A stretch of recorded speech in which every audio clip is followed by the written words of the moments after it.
She should have read it. How are you?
Is it time? Good evening. This is Monday, November 20th, 2023, and we are here for a governing body special call meeting beginning at 6:30 p.m. tonight. And I'll ask the clerk to please call the roll. Mayor Dunn is present and presiding. Councilmember Phila. Here. Councilmember Rawlings. Here. Councilmember Sippel. Here. Councilmember Kane. Here. Councilmember Azeltine. Here. Councilmember Harrison. Here. Councilmember Larson. Here. Councilmember Osman is absent. I wonder where he is. All right, thank you. The next item of business is the Pledge of Allegiance. So as you're able, please rise and we will face the flag.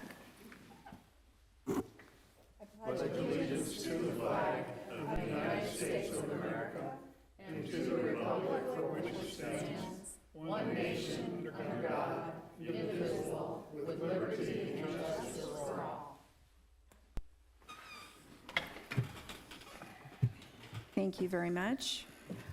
The next item is the approval of the agenda, and I don't believe we had any modifications. Move for approval? Second. So motion from Mr. Rawlings and second from Ms. Phila to approve as printed. Any discussion? All in favor, please say aye. Aye. Opposed, nay. It's approved unanimously. Thank you. I don't see a citizen sign-in sheet, so I'm assuming there are no citizens who signed in to speak. No, she said. She shook her head. There is no one. And were you intending to sign in? Me? Well, I'm here, I'm on the agenda. I'm getting hopefully we're gonna get our generator approved. Oh, yeah. And Nothing, yeah, nothing. if you would like to speak when that comes up on the agenda, I'll certainly allow that. Okay, thank you.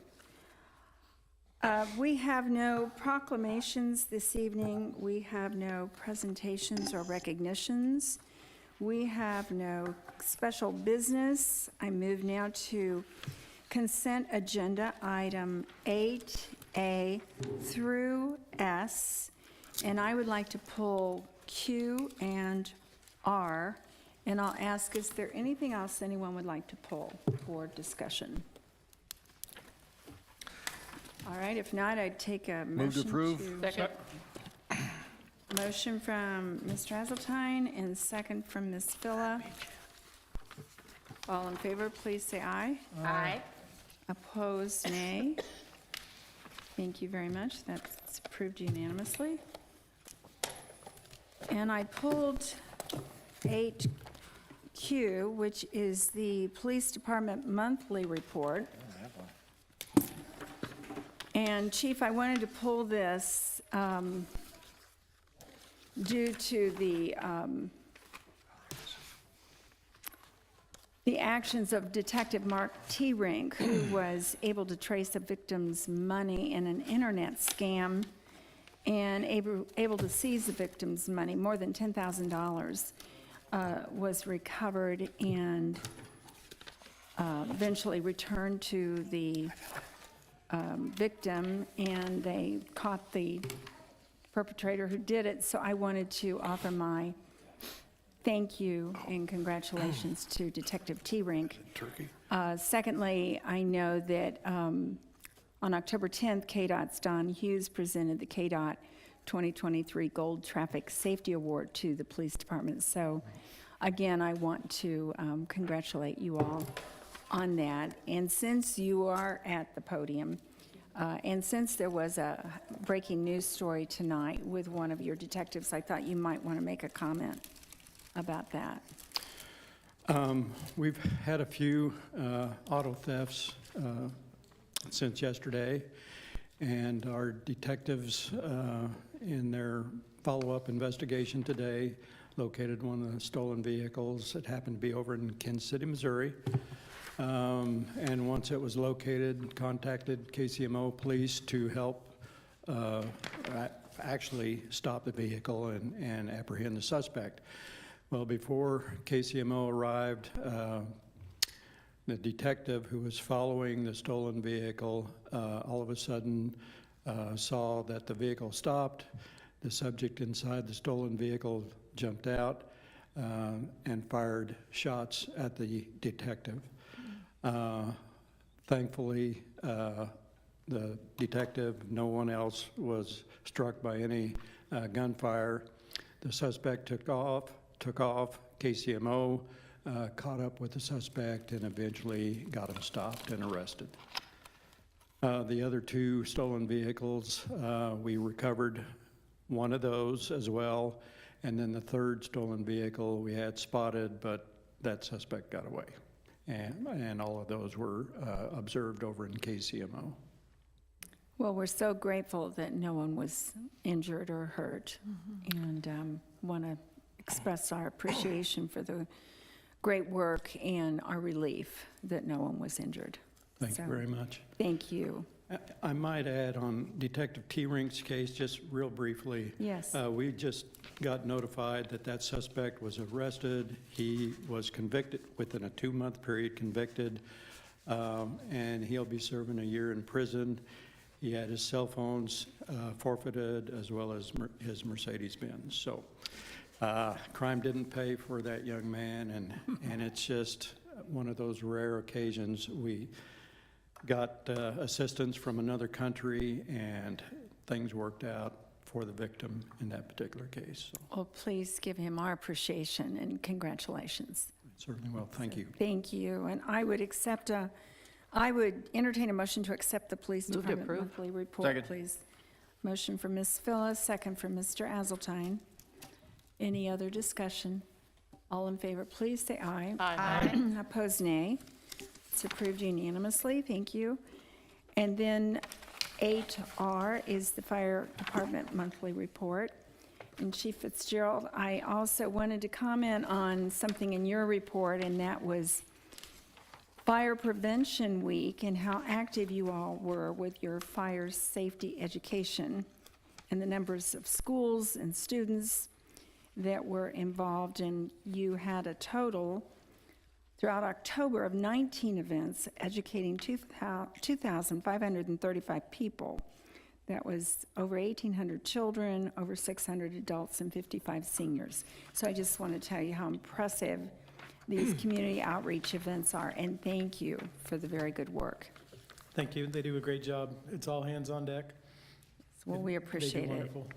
And I would entertain a motion to Move to accept approve. that one, please. Motion from Ms. Phila, Second. second from Mr. Azaltine. Any other discussion? All in favor, please say aye. Aye. Opposed, nay. It's approved unanimously. Thank you.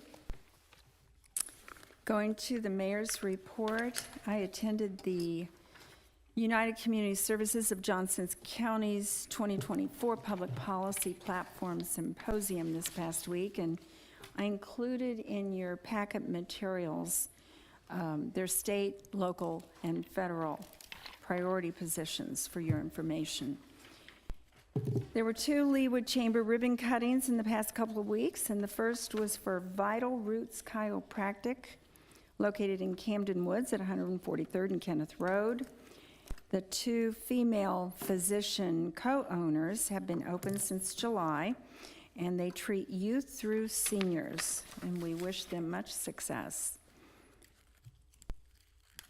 The second ribbon cutting was for Mission Taco in Park Place, and I want to thank Councilmember Mary Larson for standing in for me in my absence, so thank you. I don't know if you want to add anything about the tacos? Jim Rawlings was also in attendance, and their tacos are delicious. They are I delicious. highly so recommend you go. Thank you both. Appreciate that.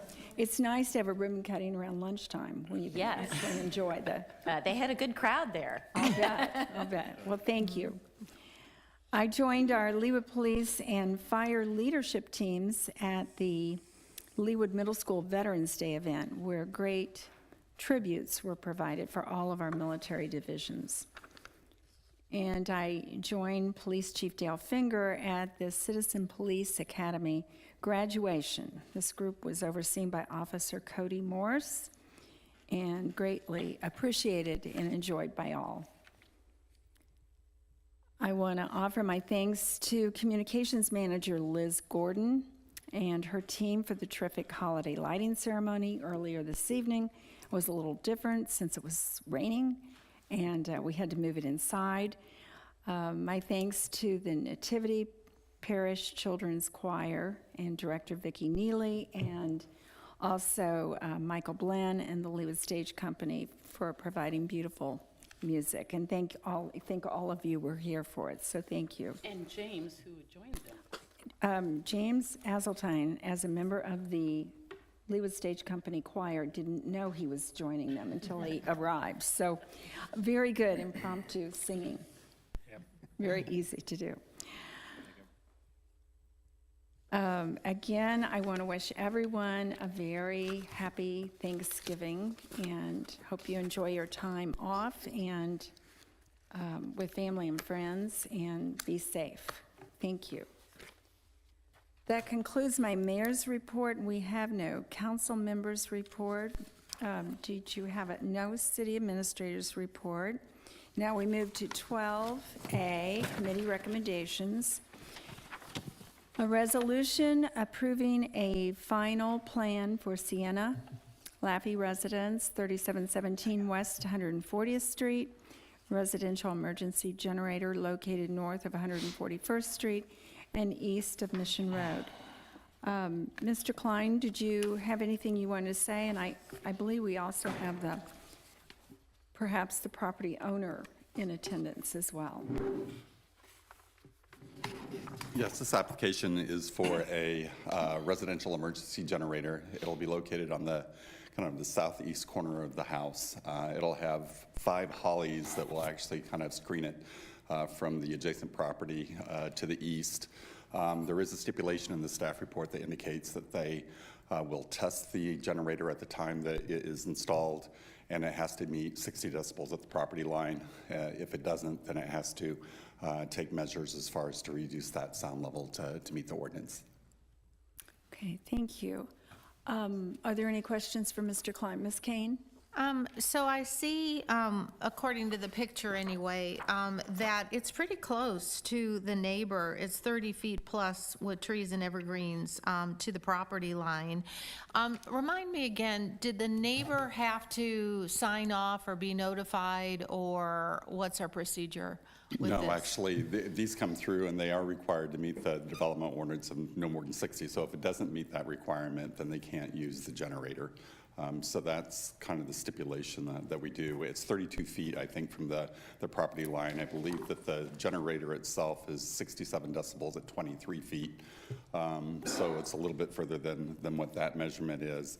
And they do have the 5 hollies that are screening on the east side. It's also surrounded by landscaping around the other sides of it as well. And it's within 3 feet of the house. I believe it's screened on the north and also on the west by the house itself. Well, I appreciate our rule about how it's supposed to, it needs to be tucked against the homeowner's home, which clearly this is. But I guess I was a little surprised and couldn't quite remember if the neighbors had to be notified, so apparently not. Not on these, no. Thank you. Ms. Harrison? Mark, remind me, does a... Is your mic on? Yeah, I think so. There. Does a 3 or 4 foot fence just around one of these units, does that actually lower the decibels a bit? It should dampen it some, and the combination as far as the fence and then as far as landscaping going around would probably definitely help if it was over that 60 decibels at the property line. Okay. Thank you. Now, is the homeowner behind you? Did you just want to answer questions? Here to answer any questions. All right. I know it's, I'll just say that If you can introduce yourself I'm with Cindy name and address, Laffey. please. Cindy Laffey. Normally, my husband Kevin would be here, but he's at the game tonight. So, Oh. so I'm here representing the Laffey family, and You know, we actually just moved back to Leawood from Marco Island, Florida. We were down there for a few years, and we, last September, were hit by, we actually flooded by the Hurricane Ian, and we were without power for a few weeks, and we spent that couple of weeks, you know, feeding the neighbors, charging everyone's cell phones and that sort of thing. So when we moved back to Kansas, I know it's not typical to have a generator, and where we are, we may never use it. You just never know. I just kind of felt strongly about having one when we moved back. Our home's a little larger than some of the homes. I don't even think this one would normally go through this approval process, but because our home is a little larger, the generator is a little larger, which then created a little more drama, I think, related to getting it approved. But we will do whatever it takes to screen it if it requires. If we need to put a fence in, we'll put a fence in. I don't think that we will. We're actually a pretty good distance from our neighbor, but we'll do whatever we need to do to keep it quiet. And it may, you know, it does come on, it comes on automatically just to kind of run for 15 minutes, I think, once a week. And then who knows, it may never come on again. Thank you, Ms. Laffey. Move to approve? Second. All right, thanks. Thank you. Thank you for being here. A motion from Ms. Villa, and I think the second was from Mr. Rawlings. Any other discussion? Just for Ms. Laffey's information, we see quite a few of these generators. Yes, we do. So if there is no further discussion, all in favor, please say aye. Aye. Opposed, nay. All right, it's approved unanimously. Thank you. Thank you, appreciate it. 12B is ordinance approving a rezoning from RP2 Planned Cluster Detached Residential District to R1 Planned Single-Family Low-Density Residential District for land within the Mission Heights subdivision located north of 151st Street and east of Mission Road. Mr. Klein. Mayor and members of the City Council, this application, if you recall, originally came forward in 2020. It was an application for Hills of Leawood Villas. It was going to complete the subdivision that was to the west of Hills of Leawood that had just been approved, and now you actually see quite a few houses that are going in right now. As part of this development, they would also make a connection of 150th Street over to Mission Road, providing more than one way in and out of that Hills of Leawood residential subdivision. However, there was a development agreement that was approved at that time, and then also some stipulations that indicated that if that project didn't come in for a final plan within 1 year of the rezoning, and further, if it did get the final plan, if it didn't develop as far as a grading plan within 1 year of the final plan, and if it didn't get a C of O within 3 years of the grading plan, then they would have to, the city would have the ability to come forward and file an application to change that zoning back from RP2 back to R1, which it was.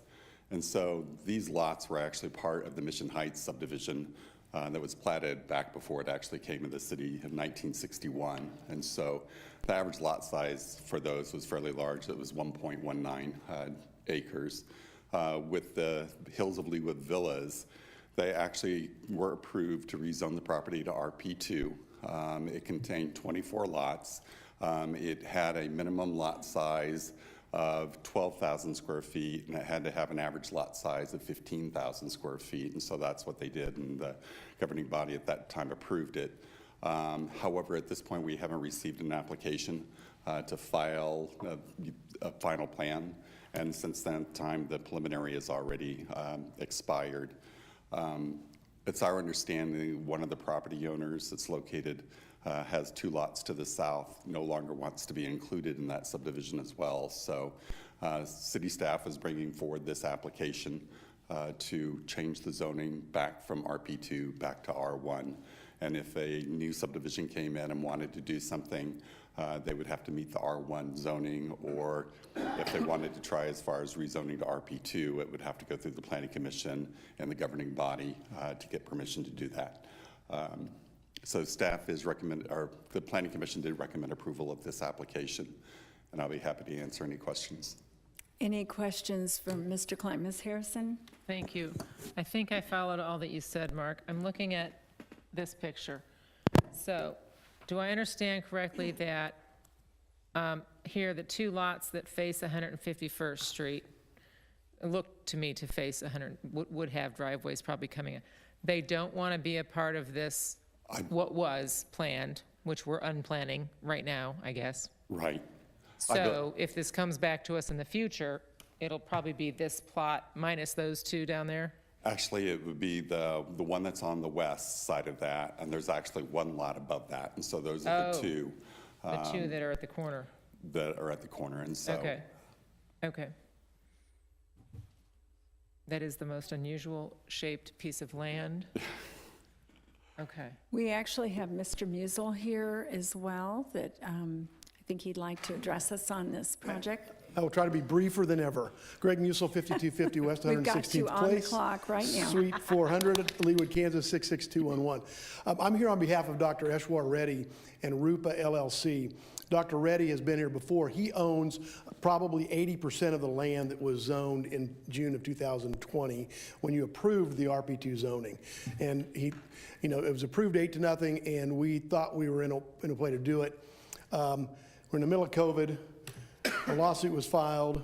Your legal staff did a great job. You won at the district court level defending your decision. You won at the court appeals level, but that didn't happen until January of this year.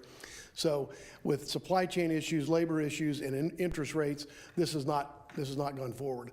Dr. Reddy wanted me to do a couple things tonight. Number one, I've been engaged by him, not the Hills of Leawood Development Company, which originally brought this to you. That was Saul Ellis and Mark Simpson.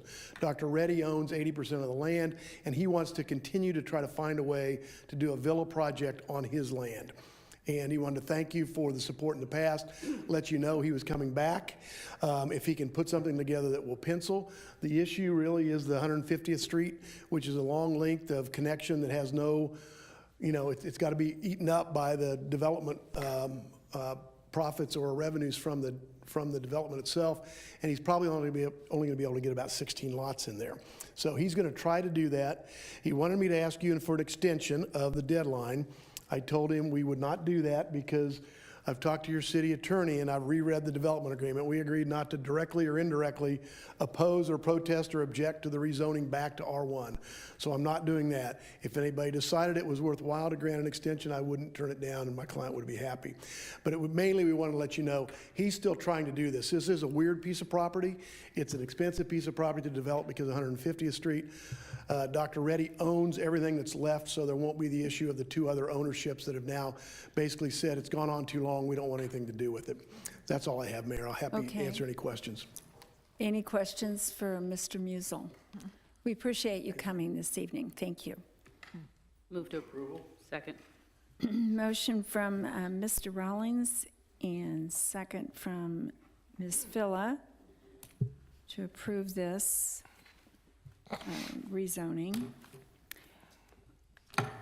If there's no further discussion, roll call, please. Councilmember Phila, Aye. Councilmember Rawlings. Aye. Councilmember Sippel. Aye. Councilmember Kane. Aye. Councilmember Azeltine. Aye. Councilmember Harrison. Aye. Councilmember Larson. Aye. It's approved unanimously. Thank you very much.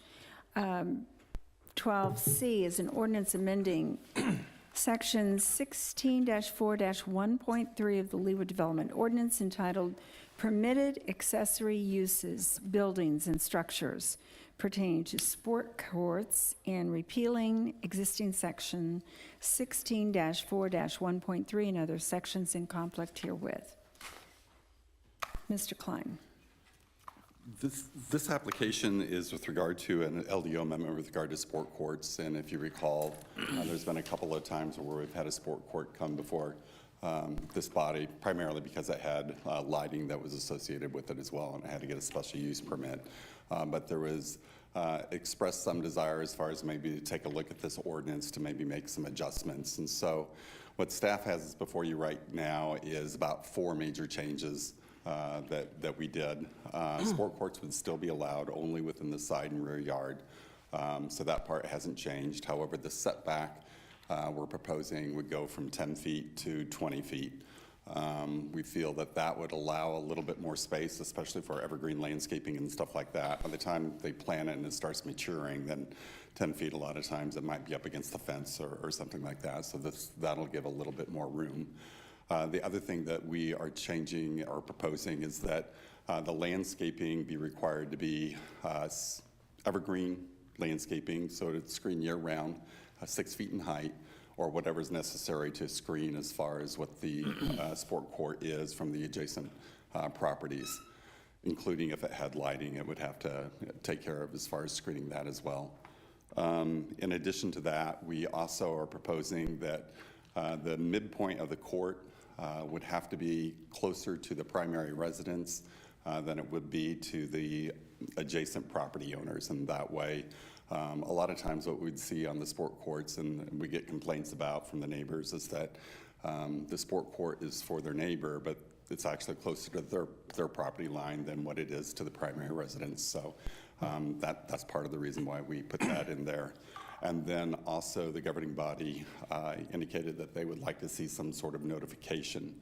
And this would be notification to everybody within 200 feet of the property. And it would be certified return receipt, and then they give us proof back, and then staff couldn't make a decision until 7 days after we receive the proof back from the property owner who is proposing this. The thing with the notification is, though, if they meet all the standards, staff still wouldn't have the ability to say, I want more here, I want more there. We would try and work with them and try and talk to the neighbor to see if they'd be willing to do that. But if it really kind of came down to it and they met all the standards, staff really wouldn't be able to say, because you want more here, they aren't willing to do it, but they do meet the standards, would still be approving the sport court. So it would just simply be a notification to let people know that, a sport court was going on in their neighborhood. You're not recommending anything beyond this, though? I mean, you say we wouldn't be, you're not recommending a special use permit? No, not at all. Okay. I just didn't want to give the impression that, the notification would go out, and then if neighbors contacted staff, they wanted above and beyond as far as what was required in the ordinance. And if staff said, well, I can't require that, they might be calling the governing body or, their council member and indicating that, hey, I talked to staff, they said they wouldn't do it. And I just want to make sure everybody understands that. Okay, thank you. Mr. Sipple and Ms. Phillip. Mark, we've heard a lot of comments with regard to sports courts, especially for pickleball. Neighbors are concerned about the noise level. Is there anything in discussion about noise level? I know, for example, the lady with the generator, 60 or 65 decibels at the property line. Is there anything in your thoughts about monitoring the level of pickleball noise? The 60 decibels is actually citywide, and so it applies whether it's a generator or some other noise source. And as long as it's going for a continuous point of period and it's above that, they would have the ability to contact the city to have somebody come out and measure the sound. And if it exceeded, then they would be in violation.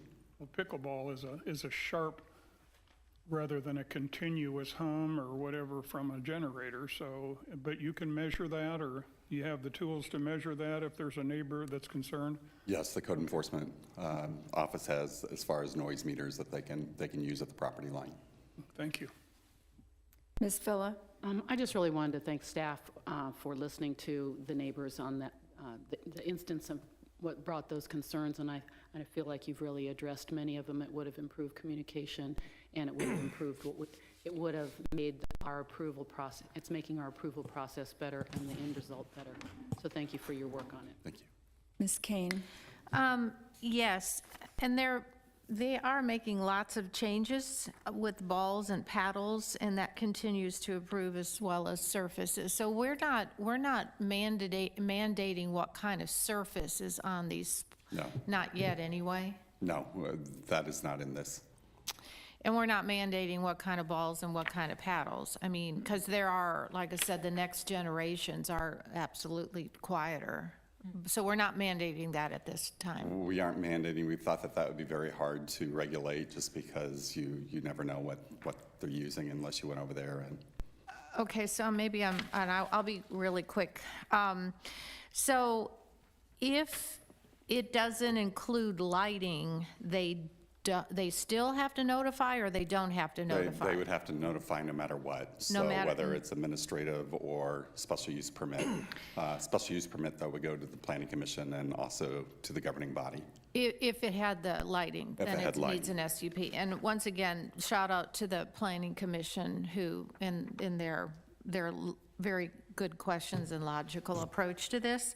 But it says here, Commissioner Guyad said here that you said, or no, it wasn't Commissioner Guyad, it was Ms. Knight. She said, I don't think the neighbors could appeal to the BZA. They wouldn't have any standing to do that. It would be a civil matter at that point.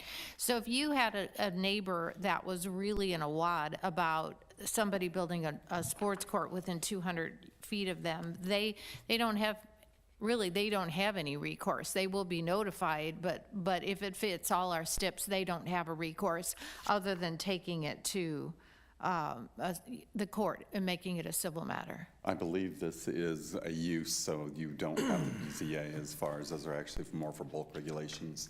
And in the state of Kansas, you don't have any variances to use.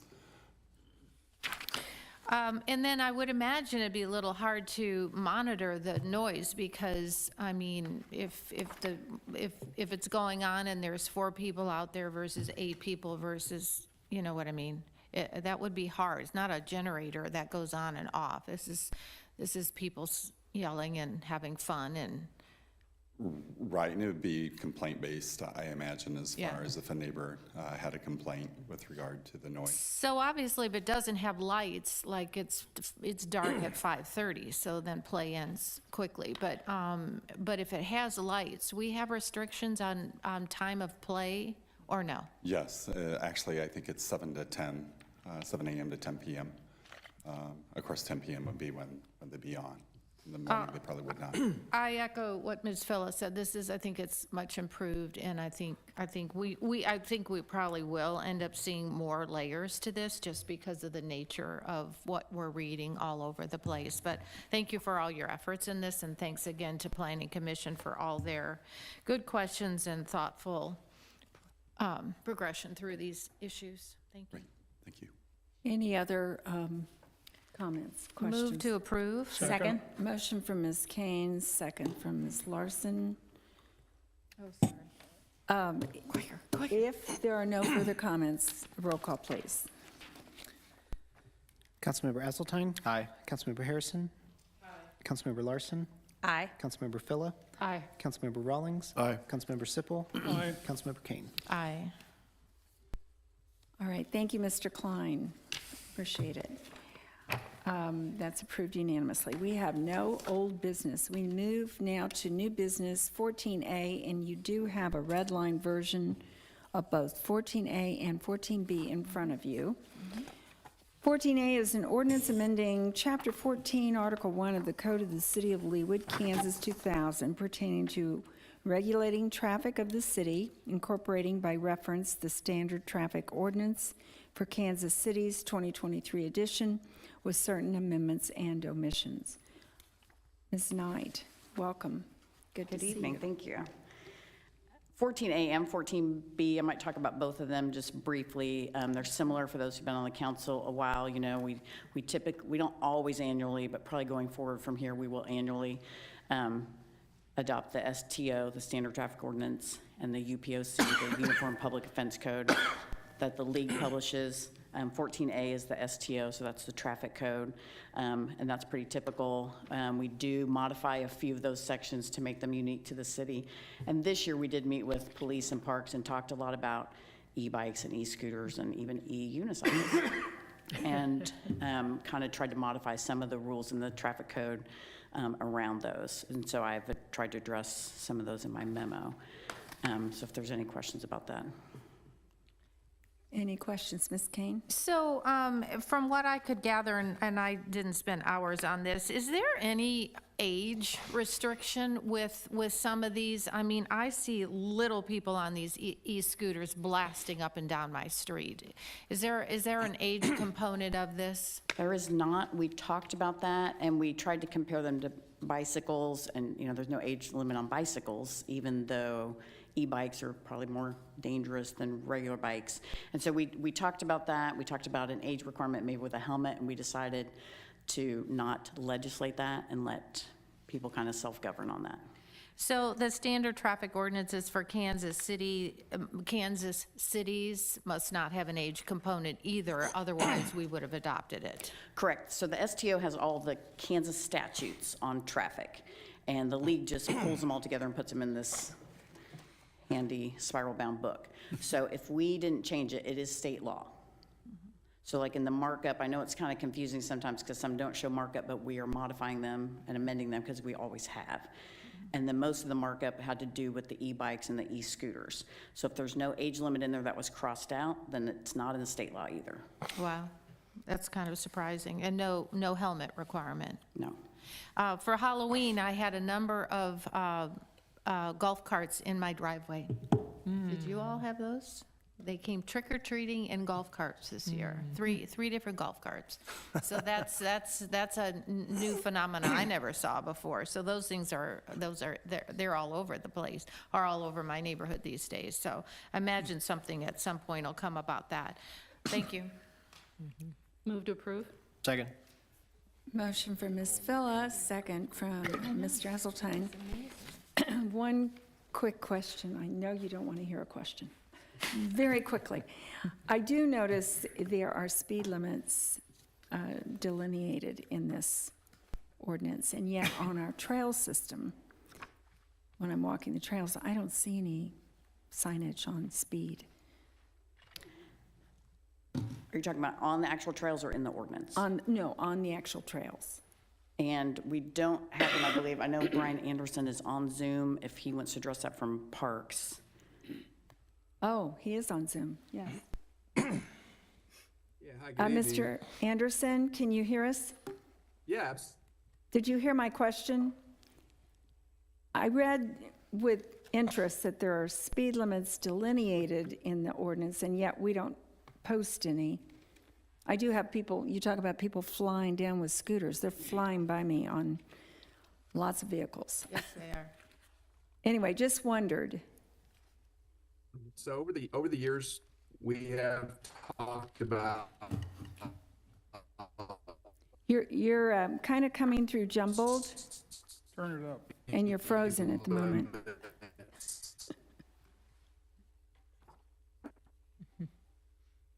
Hello? You're frozen. Sometimes it helps to kill your video at home, I'm told, and just talk to us. Less bandwidth. Okay. How's that sound? That's much better. Hello? Thank you, Ms. Okay. Fulla. All right. So apologize for that. So we've considered or talked about speed limits on trails over the years. That the problem is that speedometers aren't required on bicycles, and so the ability to, I guess, to enforce a speed limit is very difficult. I'm told obviously from our police department that it's just something that if they're not required to have speedometers, then it's hard to to kind of set a speed.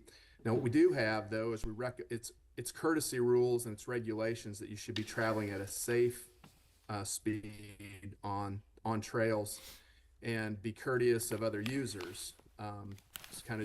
It's not just an e-bike thing. It's any kind of bicycle. I mean, even the non-assisted bicycles, we get speeding cyclists. So. Well, and I appreciate that. I hear what and you're saying, but I'm not until, interested in giving anyone a ticket. speedometers are required. Yeah, I think just your rules and regs that are posted on the board probably are sufficient, because I don't want anyone to have a ticket. I just want it to be safe, so. And just to clarify, the section in the ordinance about speed limits applies to streets. So there is a reference in there to in parks, so that would be on the streets through the parks, So not on the trails? not on the trails. They can go as fast as they want on the trails. Well, now we, under this proposed ordinance, we do have kind of those regulations about with due regard to other people and things on the trails. So there is no speed limit that they could get a ticket for, but they could get cited if a crash occurred. And we found that somebody was driving recklessly or carelessly or without paying attention, if they were on their phone while they're on an e-bike or something like that, that could be cited for not riding or driving carefully. Okay. Thank you, Ms. Knight, and thank you, Mr. Anderson. And if there's no further discussion, we have a motion and a second. So roll call, please. Councilmember Kane. Aye. Councilmember Harrison. Aye. Councilmember Rawlings. Aye. Councilmember Phila. Aye. Councilmember Larson. Aye. Councilmember Sippel. Aye. Councilmember Azaltine. Aye. Okay, it's approved unanimously. Thank you. 14B is ordinance amending Chapter 11, Article 1 of the Code of the City of Leawood, Kansas, 2000, pertaining to public offenses in the city, incorporating by reference the Uniform Public Offense Code for Kansas Cities, 2023 edition, with certain amendments and omissions. Ms. Knight, did you have anything about this? This is even less controversial, so it's just, again, they compile the criminal statutes into a book for use by cities, and there's nothing really out of the ordinary this year. Move to approve. Second. Motion from Ms. Phyllis, second from Mr. Azaltine. Any questions, discussion? Seeing none, roll call, please. Councilmember Phila. Aye. Councilmember Larson. Aye. Councilmember Sippel. Aye. Councilmember Azaltine. Aye. Councilmember Kane. Aye. Councilmember Harrison. Aye. Councilmember Rawlings. Aye. It's approved unanimously. Thank you. 14C is to schedule governing body work session on Monday, December 4th, 2023 at 6 p.m. for an executive session. Move for approval. Motion from Mr. Rawlings. Second. Second from Ms. Phila. Any discussion? Our city council meeting will then be at 7:30 that evening. All in favor, please say aye. Aye. Opposed, nay. It's approved unanimously. Thank you. And having no further business to come before this body, we are adjourned. Go Chiefs! Go Chiefs! Thank you.